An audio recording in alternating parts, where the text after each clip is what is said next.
Hello, everybody. I think we could dive in. Welcome to session 406, Communicating Research Through Visual Storytelling, although in the process of the three of us collaborating on this session, we realize it's in some ways multimedia storytelling, not just visual storytelling. The three of us are going to introduce ourselves. We have an agenda over there, followed by each of us presenting some material of video-based and multimedia-based research. And then we'll open it up to questions. And then Larry Engel will do a workshop with smartphones on how to do really great, very basic, simple research video with just an iPhone, something that basic. So we're looking forward to this. Thank you all for being here today. Really appreciate your coming. It's great to see a number of former students who, boy, wow, it's been probably 2 or 3 years, and you guys are just zooming through the program, so welcome. I appreciate your being here. Okay, let me start. I'm Maggie Burnette Stogner. I teach in film and media arts. I teach documentary film production, beginning and advanced. I teach advanced writing for documentary.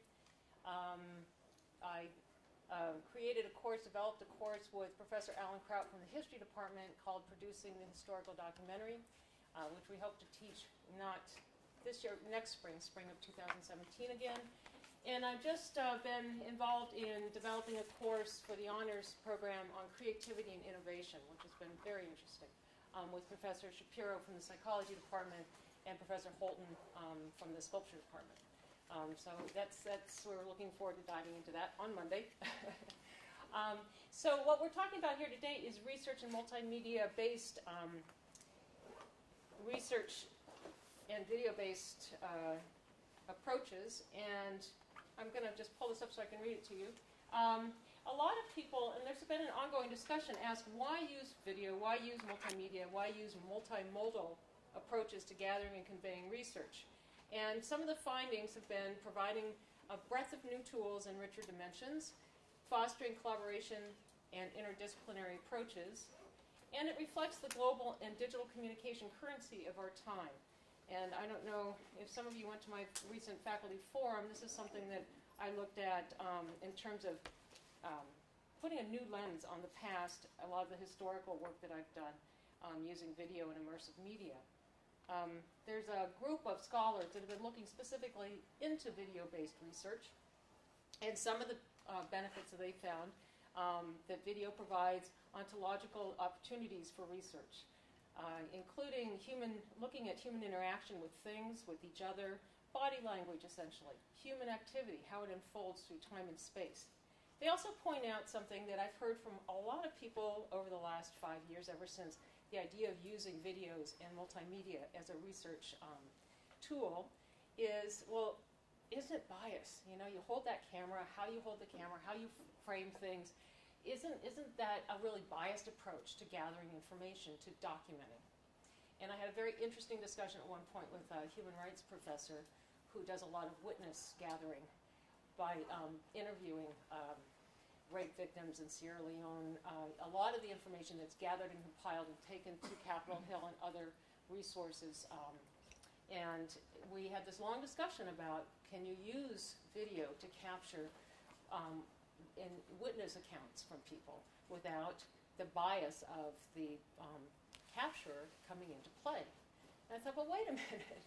Isn't there a lot of bias in text? You know, there's inherently male pronouns used. It's written largely by Western-educated scholars. So what's really different about that? There's always going to be some bias on the part of the capturer or the documenter. So I come into this with wanting to talk about this as that's a problem we're always going to have to deal with. What we have that's an advantage and an opportunity to us today is to use these tools in a new way to really expand, maybe even expand that discussion, but certainly expand our approach and our abilities. Today's widespread use of digital and web technologies is enriching and democratizing research in ways we are just beginning to comprehend. I think even the three of us, as we sat down, went, wow, there's so many different ways we can use this. It has to be used carefully, but we're proposing that this can be accomplished with if it's approached in the right way. If you have any doubt how broad-spread the currency of visual communication is today, take a look at some of these statistics. I'll just let that sink in for a minute. 2000, social media, literally Facebook did not exist in 2000. Google did not exist. It was just a concept. Okay? Take a look at this.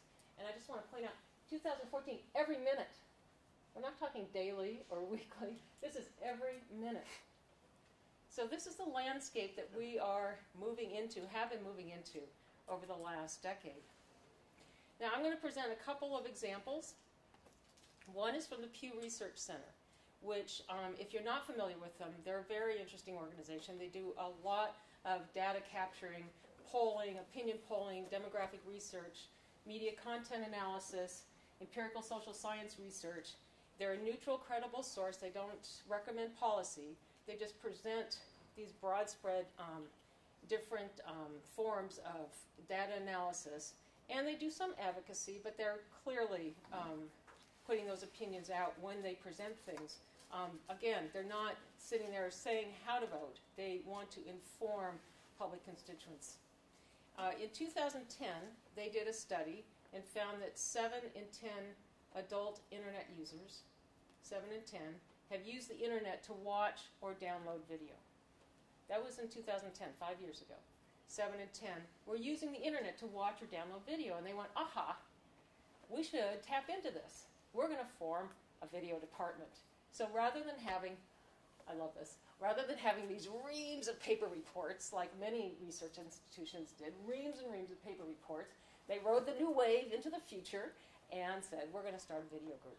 And I have to say, I'm pleased to say that the first person in that video group was an AU Film and Media Arts student, helped start that.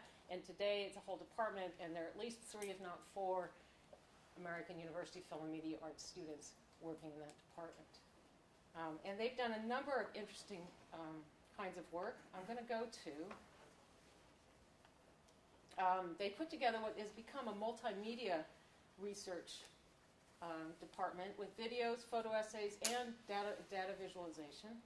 We'll see if I can pull this from here. I pulled it up earlier and it said, not working, we are remodeling the website. Great. Just what you want on the day, because I checked it yesterday, it was working fine. No, but they have another site that came up, which is fine. So I'm just going to show this to you.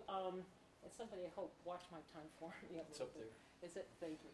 I just want to show this to you. It's not coming up. Hold on. I may have to go out of the show. Give me a moment.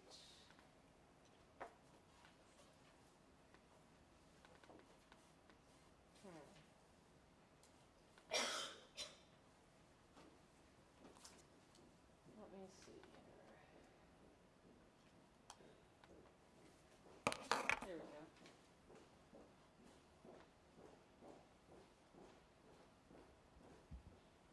Okay, I just want to show you the site, and we do have a list of resources that have been put together and are on the handouts on the Blackboard site for this course, so don't feel like you have to read everything on here or even get the URLs. They are all on the handout on the Blackboard site. But this is a multimedia site they've established in just 5 years. And you can see they have video, image gallery, data visualization. Oh, except that I can't get it back. Hold on. Shoot. You can also see that they present by topic, by project, by places, and they have a huge number by state, by international region, different videos, some interactive maps where you can go and you can click on different parts of the map and they'll bring up videos. Some just are straight interviews with experts. Others are statistically based ways of presenting research.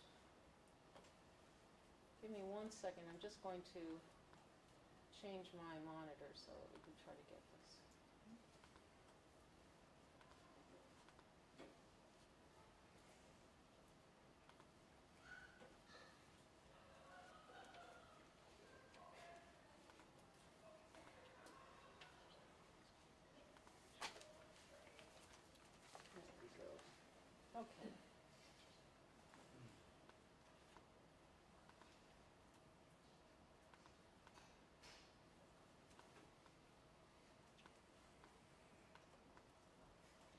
So if we go on, for instance,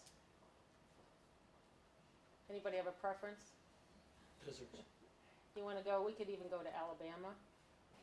We could look at something very recent. Police chief talking about immigration law. They do environmental, like I said, public policy.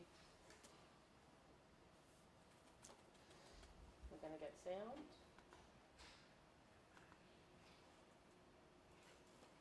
The police are with the ping pong ball in this whole thing, because we're the ones that have to enforce it. Basically, they've made driving without or never obtaining a driver's license an arrestable offense. Unfortunately, we as the police were being portrayed as those German Gestapos, check your papers, which is not what we're here to do. I mean, we're here to protect the community and serve the community, black, Hispanic, male, female, whomever. And we have populations or communities here that now don't trust the police because of HB 56. We've had a robbery that was not reported based on... I'm going to stop this now because I know I'm running over a little bit. Let me just come back to one other thing before I turn it over to my colleague. The other examples, and again, these are on the handouts.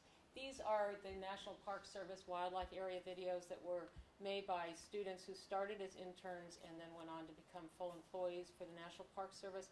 Again, a really interesting look at using video and multimedia research to include a much more diverse set of voices in raising issues and providing information. And on that note, let me hand it quickly over to you. Thank you. And we'll switch. Yes, sorry. Sorry we had technical difficulties, but since when in media do we not? Oh, yeah. Right? Hi, my name's Larry Engel. I recognize some but not all. I also am in the Film and Media Arts Division in School of Communication. I'm a longtime documentary filmmaker, having run a company with my brother in New York for 28 years. I've worked on over 250 projects, and it's tiring, but sometimes fun. I'm going to talk a little bit about what happens in the classroom. Several years ago, and I can't remember exactly how many years, probably 2007 we started this, but Professor Kyo Kim, myself, and Simon Nicholson, Professor Nicholson out of SIS, came up with, based on a recommendation by John Douglas, our director in the Film and Media Arts program, to concoct a multidisciplinary or interdisciplinary course that would combine science, policy, and communication. It was called The Practice of Environmentalism, Science, Policy, Communication.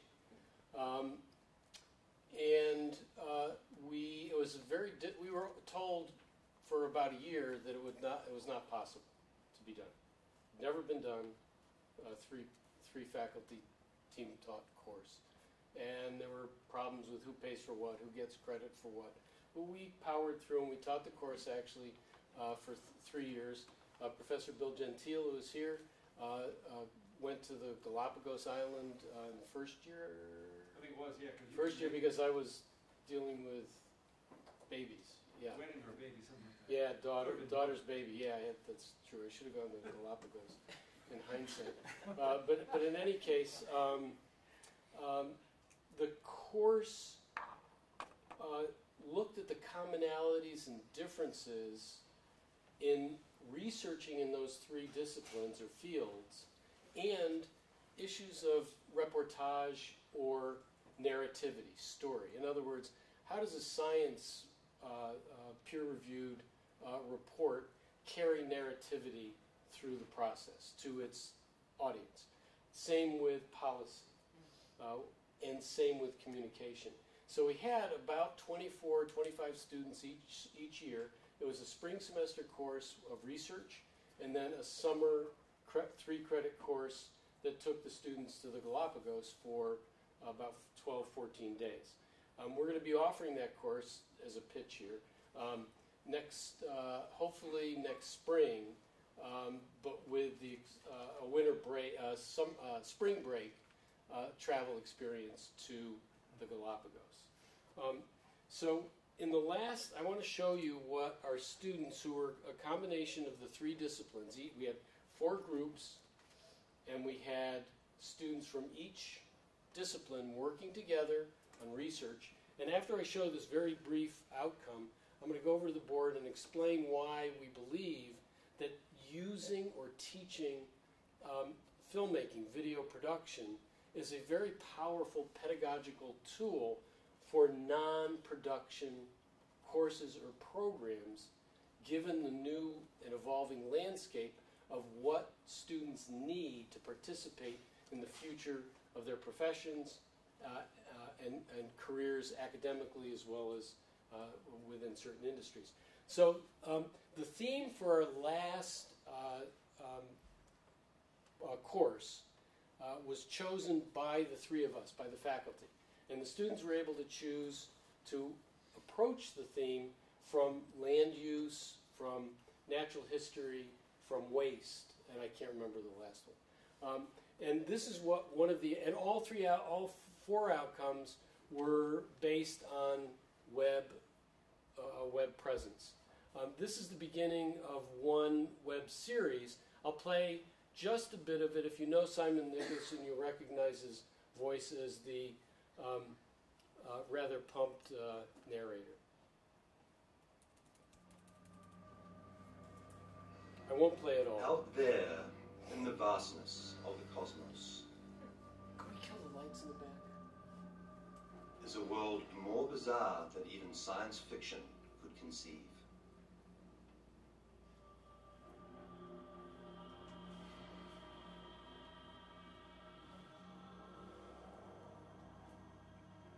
Where strange creatures are on an endless hunt to colonize and exploit, leaving no place safe. So that's all that I'm going to be able to play. But it's fun, and the links are on the handout page. But let me just show you what happens when we go to a second episode. And you'll see now that we actually have some text. Our goal had been to have much more of a full policy and science component on each of the pages, but the students essentially ran out of time. But that was the idea. The other thing that I just wanted to draw your attention to was the New York Times and their interactive journalism. One of their first and most successful productions was Snowfall. This combines journalism, it's the anatomy of a deadly avalanche. It combines infographics, animation, interviews or video, very good writing, and incredible layout. And you know, you can scroll down and you can see everything is integrated, and it's just an incredibly immersive system, if you will. Ryan, could you bring the lights back up? What I want to do is just leave you with some thoughts on a variety of elements. I'll use the royal purple as to the real strong elements of using filmmaking as a pedagogical tool. Okay, 1, students have to work in teams, so it's teamwork. My handwriting will get worse as I go faster. 2, they have to deal with issues of problem solving. 3, it is community-based or experiential learning. 4, it's integrative learning. Learning. 5, they have to synthesize information. Now, a lot of times in media, we hear, especially in documentary, that we documentary filmmakers have to dumb down the science or the information. I don't allow that in my company. I never allowed that in any one of my classes. What we have to do is much harder than most people think, and that is we have to distill and be able to communicate. So that's another. And 6, we're dealing with multimodal forms of communication. And they include writing, visual domain, oral or audio, web-based, and graphics. So that's why we think that using filmmaking in non-media classes for research and communication is important. Thanks. Polina, off to you. Feels like really a bad speed dating. Fast musical chairs. Okay. Hi everyone, I'm Polina Vinogradova. I'm from College of Arts and Sciences and actually don't do professional video production, but I run the TESOL program here and I work with master students who are going to be English as a second language and English as a foreign language teachers. And in my work, I use digital stories. I teach technology for second language learning and teaching class. And we use digital stories as final student projects. And our tech issues a little bit continue. Can I maybe try a different adapter? Oh, here we go. Excellent. It's coming. So, building on what happens in the classroom, I will talk a little bit about digital stories as student projects and focus specifically on assessment, because this is the questions that come up, because we're really talking about creative multimodal work and how do we really assess and evaluate our students' creative work becomes quite a question. So probably many of you are familiar with digital stories, very short, personal, multimodal narratives. Really, we're talking about under 5 minutes long, a combination of a verbal component, verbal narration, visual component, which is not necessarily one video, but very often a compilation of still images, sometimes still images and a video excerpts, special effects. Some people also choose to draw their own, produce their own still images, right? Use their own drawings or cartoons. And then when all 3 components are developed into one multimodal narratives, they're produced using any type of video editing software that is available. We've seen really a rise of the use of digital stories in education, and since I work in language education, we've seen a rise in language education. And here we see it's being used in different forms. One form is kind of more adhering to how it's been envisioned by this Center for Digital Storytelling as a personal, multimodal projects, individual projects. That are very often used either as final projects for a course or mini projects scattered throughout the class or one mini project in a class. We've seen digital stories used as community engagement projects, and American University has a project like this going on. We've seen digital stories used as group projects and a way for students to present their research, for example, as ethnographic projects. And really we see that this becomes a way for the students to engage with content, with course content that might not be necessarily connected directly with the genre of digital storytelling. And we're really looking at courses where they don't focus on digital story production or what digital storytelling really is, but use it as a form for projects in various, whether it's a language course or American Studies course or anthropology course, so on and so forth. Also, at least in language education, when we think about digital stories, of course we love to see wonderful, technologically sophisticated, multimodal project as a result of student work. But it doesn't really become the focus for us. The focus is very much on the process of digital story production, exactly what Larry was talking about and outlined those elements. And we follow usually these 8 steps, and depending on the curriculum and the goals, These steps sometimes can be sometimes there are more steps depending on the level of our students, sometimes there are less steps, and sometimes students really, in my class, since I work with graduate students, we talk about the genre with the purpose, and they actually go and figure it out on their own. So far, they've been quite successful. So I have an example of a digital story that was produced in one of our classes by 2 students. So there was a group project, mini group project. And these students were teaching at the same time an advanced academic reading course for international students. And they wanted to find another way to engage students in vocabulary work, to step away from dictionary and memorizing definitions and then, looking at sentences and putting correct words. So they wanted to incorporate digital stories for vocabulary work in their classes.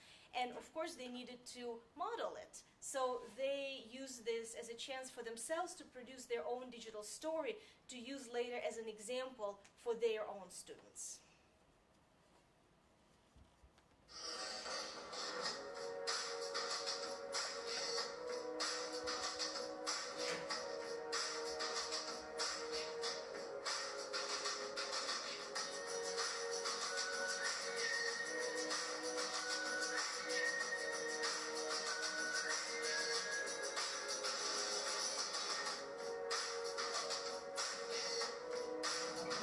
In today's world, we often focus on our differences, but one aspect of productive diversity is overcoming differences to unite for a common cause and accomplish what we couldn't do alone, much as ordinary citizens have recently put aside their differences and come together to protest oppression.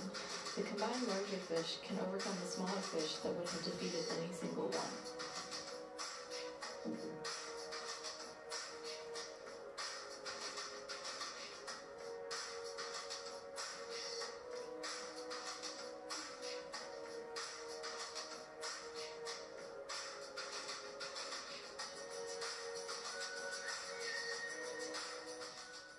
Another aspect of productive diversity is valuing different strengths.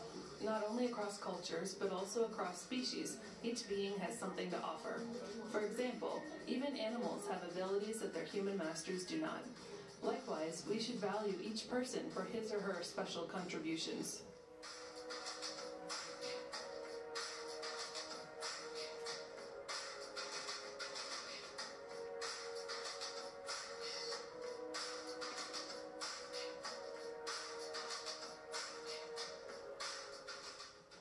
Diversity is usually defined in terms of differences, but we believe that productive diversity cannot ignore our common roots.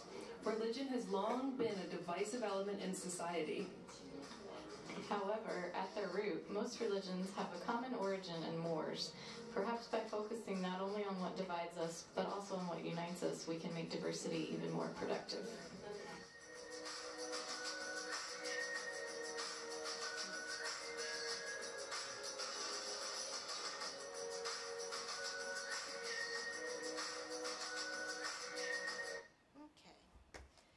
So we talk about how do we assess projects like this, because usually the prompts for an assignment are quite general.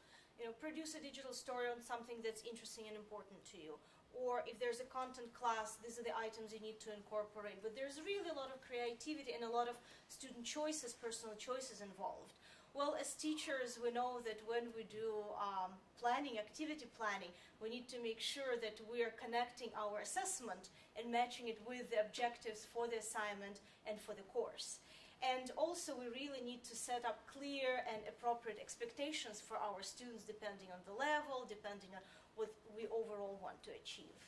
So what we've seen so far is that instructors who use digital stories in their classes find rubrics to be very helpful in assessing student projects. And not only very helpful in assessment, but actually very helpful in setting students' expectations for their assignments and kind of almost guiding the students through the assignment. So this is a very simple rubric that I used in one of my classes with English as a second language learning students. So these are pre-academic students. And we see that there are categories that are listed so that the students can remember what they need to include and what's happening.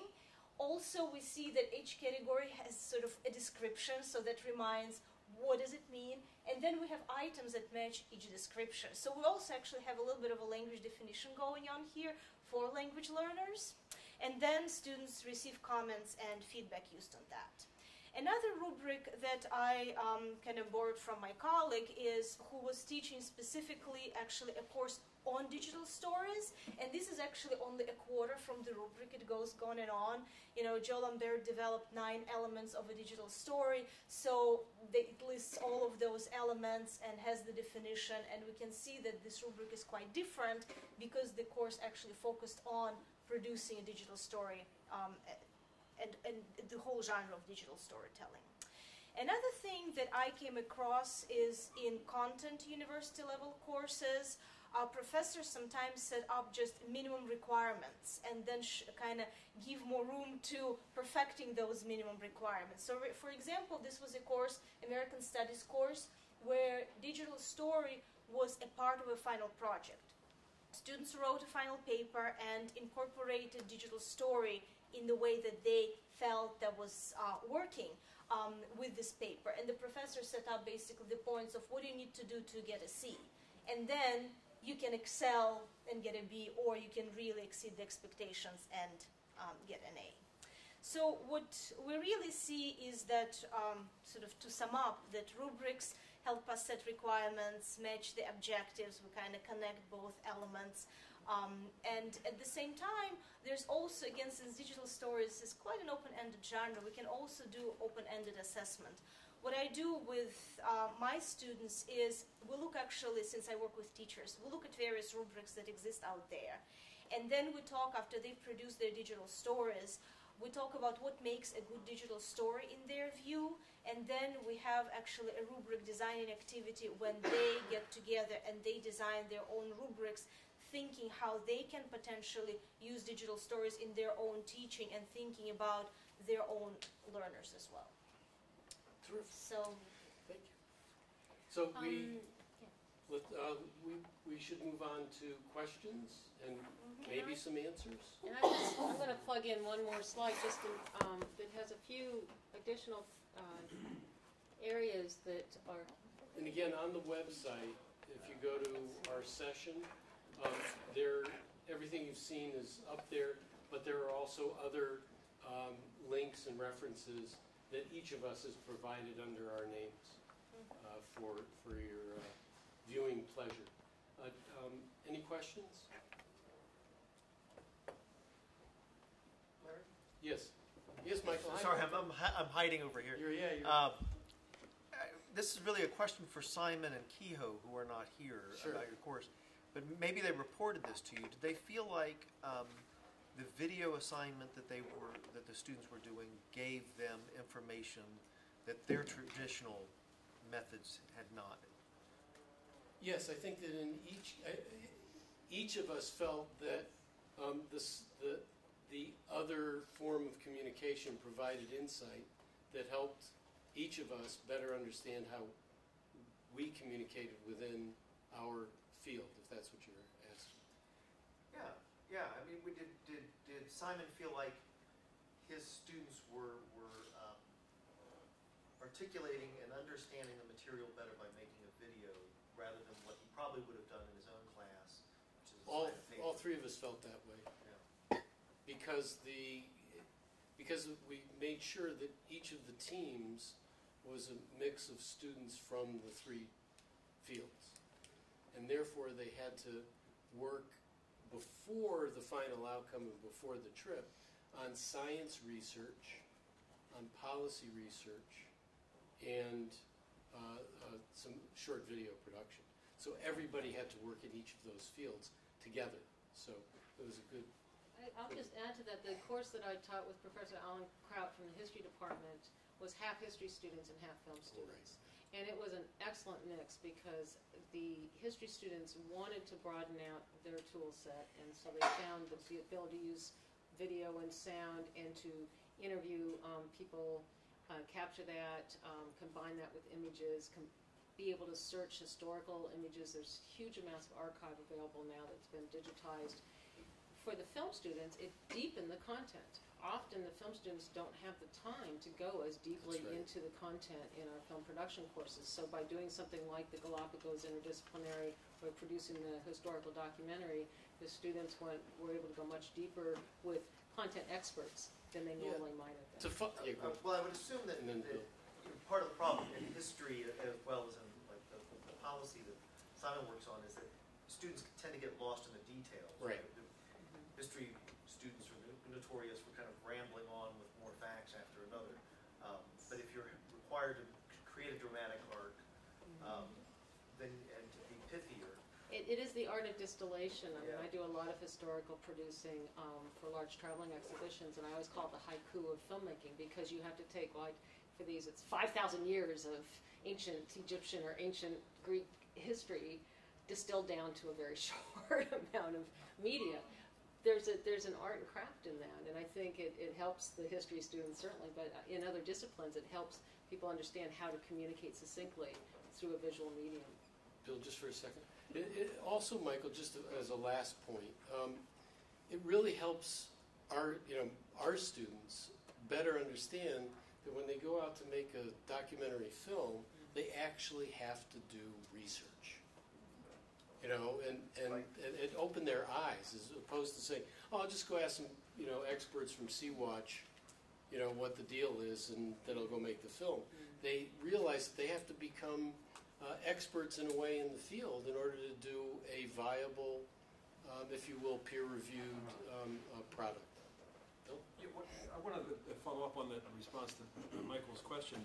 What I found fascinating was, and what I continue to find fascinating now, is how students from across disciplines, across schools, across the university, and even in the professional world, sociologists, linguists, anthropologists, everybody is getting is realizing that the understanding of the use of video enhances what they do, because it allows them, particularly folks from SIS who want to work overseas, anthropologists who want to work overseas or in this country, it allows them to document what they're doing, and that their work has more impact beyond a paper that gets written, or a book that is written. I mean, you put something up on video, and it's not just the 10,000 books that you publish, it's millions of people potentially out there who are able to access that information, and it stays up there on the internet and not just in a library somewhere. So across professions, it's across the school. Again, just to elaborate further, and I'll come to your question in a second.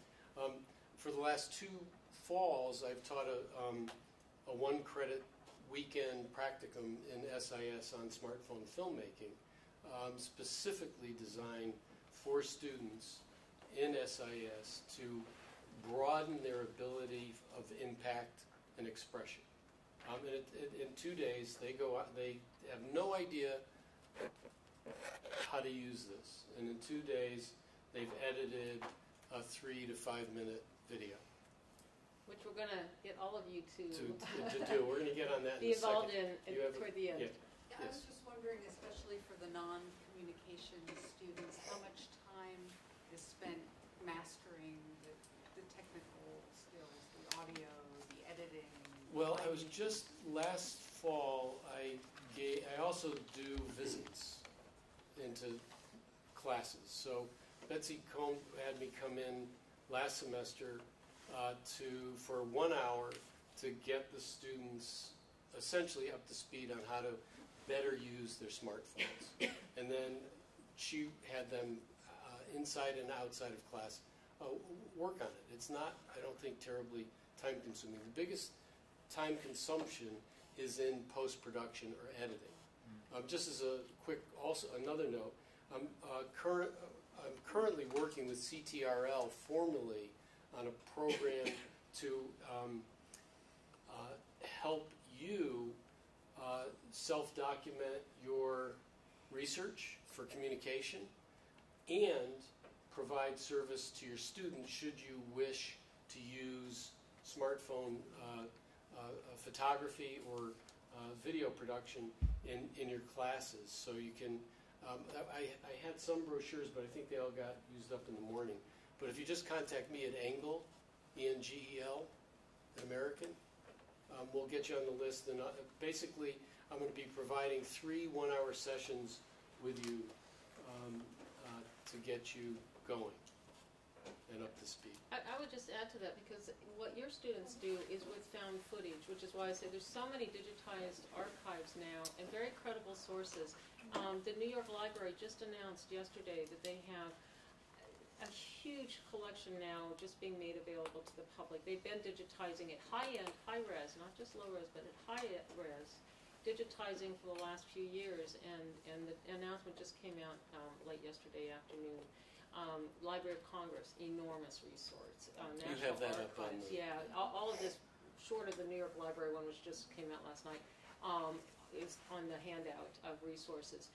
And you can very simply put together a found footage, archive-based short video. Under fair use, that is permissible under fair use guidelines for educational purposes, for academic and educational purposes. So students can do this and show this in class, and they're not violating copyright. Okay? I just spoke with Nancy Davenport on the way to this session, and she says, we are going to push those edges. I said, absolutely, because that is permissible under fair use guidelines now. Yes, sir. We are distracted from distraction by distraction. One of the reasons for that is we spend a lot of time looking at screens. And I mean, this is a dissenting, or rather a skeptical note. I want you to tell me whether you are part of the solution or part of the problem in terms of the problem of attentiveness, of actually listening in particular. Well, I would respond to the question by saying we're both. You know, however, the students who participate in these projects have to attend to details. They have to learn to listen. They have to learn to think. They have to learn to process. They have to learn to respond to the person with whom they are talking. They have to learn to respect the people with whom, or the animals, other animals with whom they are working. I find it to be an immersive experience, even though I'm on the other side of the camera. Making decisions about what is to be in your film and what's not to be in your film, revising and editing, are all incredibly deeply thoughtful processes. On the other end, if you're always watching cats and then occasionally something else, that's maybe perhaps problematic. But I think in this context, the learning environment is highly impactful for our students. Also, if we think about content courses, very often our students expect this linearity in assignments, at least in language classes. Okay, today we studied this, so this is my homework for tomorrow, and then we recap, and then we move to the next step. So there is this very linear thinking that's involved in these classes that's really not how our students function, or we function outside of class. And that's not how our students will be expected to function in the workplace, because there's a lot of multitasking, a lot of things are going on. And these types of projects require our students to plan. You cannot just wait till the night before the deadline and throw it all together. They tried, and then they realized that doesn't work. So you have to kind of have this vision for your project, and at the same time, you really have a lot of flexibility, and you can really think about what actually truly is interesting for you. So our students, we see they bring really their interests, their aspirations. We really see, we kind of turn the process from, let me tell you what you don't know and what you need to know, from actually the process of, let me as a student bring what I already know and learn more in the process of creating this. So it kind of really transformed the educational process. It's almost like flipping the classroom. I would add one thought to that, because I know we need to move on to the video. But because that's such a great question, because people are distracted all the time now with all sorts of devices. But there was I don't know if you saw in the Post this morning, the review of the new Wonders exhibit at the Renwick, where they are allowing, it's a beautiful sculptural exhibit, and they're allowing photographs to be taken. So the one very long-standing museum critic in town said, well, that's just going to encourage a very superficial interaction with the art. Legitimate question, but does, I mean, if you think about selfies, what do they do? If people just take selfies and post them, mindlessly on Facebook, that accomplishes one thing or maybe nothing at all. But if they actually think about what their environment is and how they connect or interact or are in somehow a spatial area with a sculpture, if they actually are thinking about that and taking a picture with that in mind, with intention, then that creates another whole set of learning, of thinking, of critical thinking, even problem solving. Well, how do I get this so I look small, it looks huge? Well, how do I take it so it looks small and I look huge? You start to, and I think that's our job as educators, is to encourage that kind of intentful, mindful thinking and approach to using all these media devices so that it isn't just meaningless. It's certainly true with choosing imagery. When you're going through archives and you're choosing imagery, you can go on Google and take all sorts of garbage and slap it together, or you can say, well, what is this image really saying? Why is it meaningful? Why is it relevant? And how does it create a new meaning juxtaposed against another image? And you start to help guide students in a more meaningful approach. Yeah. Let me build on the question and the response. If you look at digital media writ large, one of the things we know is that students have something of a sense, young people, that can be teenagers, that can be young adults, that could be some of the rest of us too, have some sense of the quick things you can do with your media. And it is really clear that there are an awful lot of new things that do not take a lot of time and do not take a lot of effort. There's also an understanding, there are a lot of studies that have been done, including some by me, of students saying, but that's not what I do when I want to focus on something.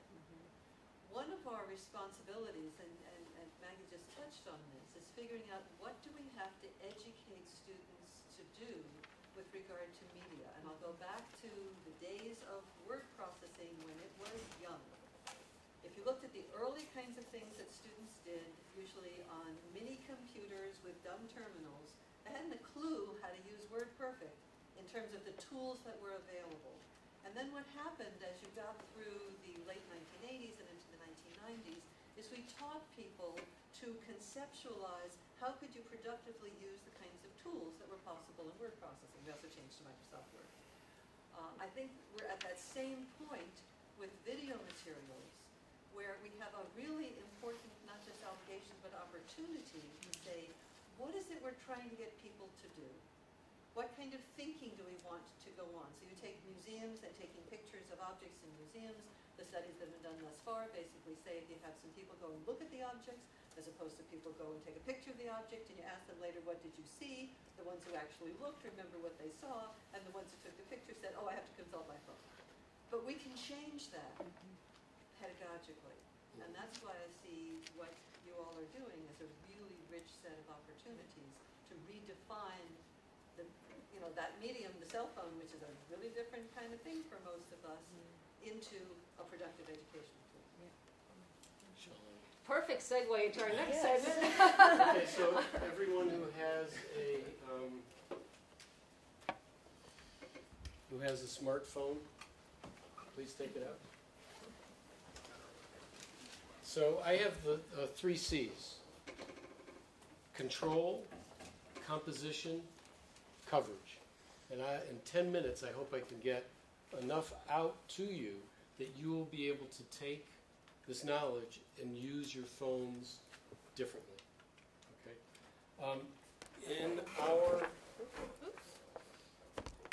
In our world, our professional world, first thing is we generally record things horizontally.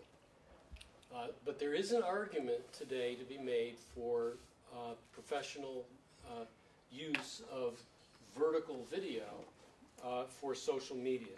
In fact, late last year, National Geographic announced to all its producers that henceforth all media that was produced for social media needed to be vertical video. So it's a new world for us professionals as well. I'm not going to go into audio right now by plugging in because there's nothing I'm going to play back. Hopefully this will work. It takes a minute.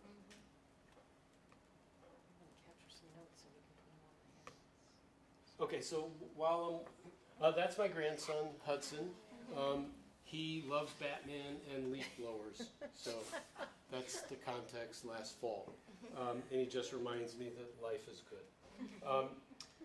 I'm not going to be able to get into a lot of software or little hardware things, but basically I have here a clip-on fisheye lens and a wide-angle lens, but little add-ons are available. And also, if you're interested in video, I use Filmic Pro. I've just become a beta tester for upgrades because I had trouble with Filmic Pro and was a constant pain in the butt with them for about 2 months, just recently. So I'm now a beta tester. If you're into photography, 645 Pro is a terrific program.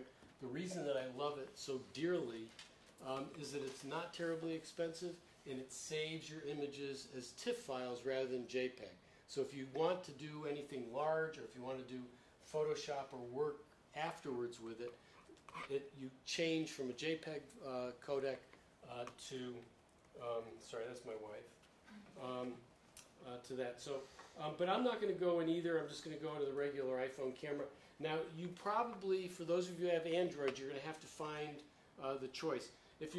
If I move around, you see how the image kind of goes up and down, changes exposure.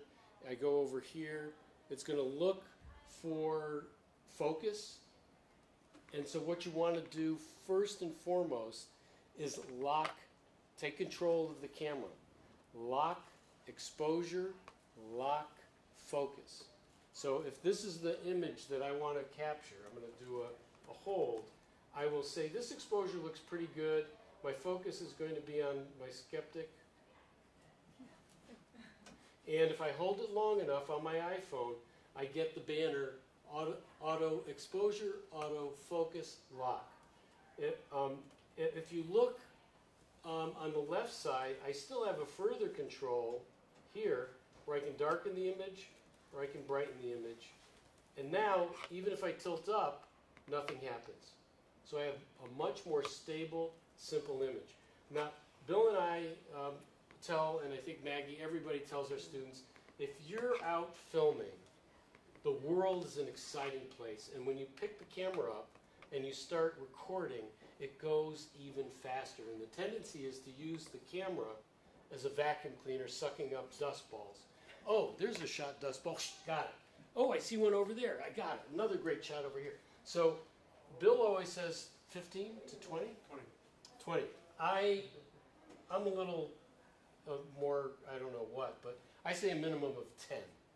So let's just think about how long holding a beautiful frame lasts. I'll go into video and I'll okay, now I'm gonna record, but I won't. 1001, 1002, 1003, 1004, 1005. We're halfway there, and I can't stand it anymore. I want to move. The world's going around. 1008, 1009, 1010. 10 seconds when you're filming something is a really long time. So count.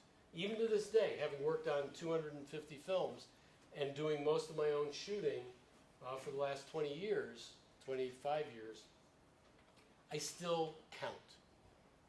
When I find it, I count. And the world's going crazy with it. Sometimes when, obviously, something great's going on, I hold. So that's first level of control. Second, I can't really move too far.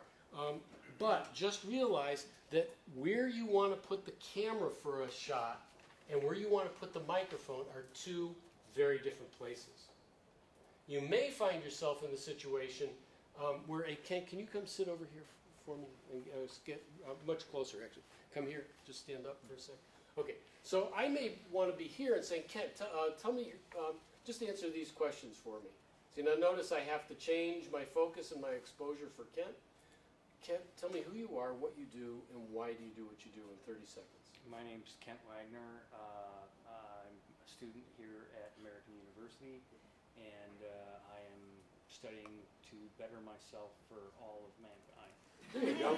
See, now stay up here for a second. Now, I heard him really well, but he was rather soft-spoken, and the microphone, because I can't monitor it, won't pick up the sound. So I was at a comfortable distance in terms of saying, "Hi, Ken, it's a pleasure to meet you. What do you do?" You know? But when you have a camera, you sometimes have to get a little closer into personal space, especially when the microphone is here, or you use the back microphone here. So I would be in here getting the microphone within 1 to 2 feet, no more than 3, to get good audio. Right? So that's control. I might also just say, I'm not going to be able to, it's noisy, there's, a little bit of wind, or, so there's some sound that I can't control. I will say, tell me who you are, what you do, why you do it, and I'll ask the questions I need to ask, and use the microphone and audio recorder only. And then I'll have to be creative with archival footage or other footage, seeing what Ken does, to cover the audio. So there's a couple of things that you want to think about. But controlling, taking your time, and the third C is coverage.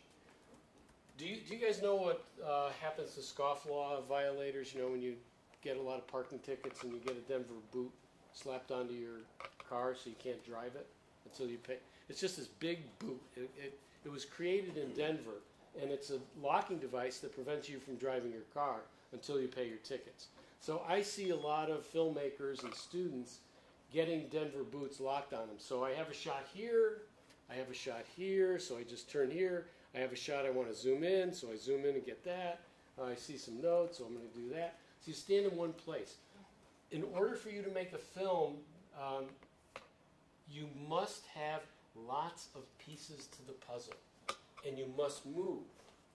So you must move, and you must film lots of different elements, lots of pieces that allow you in editing to not only intensify the story, because that's what we're doing, we're trying to intensify the experience, but we're also shortening it. We're compressing time.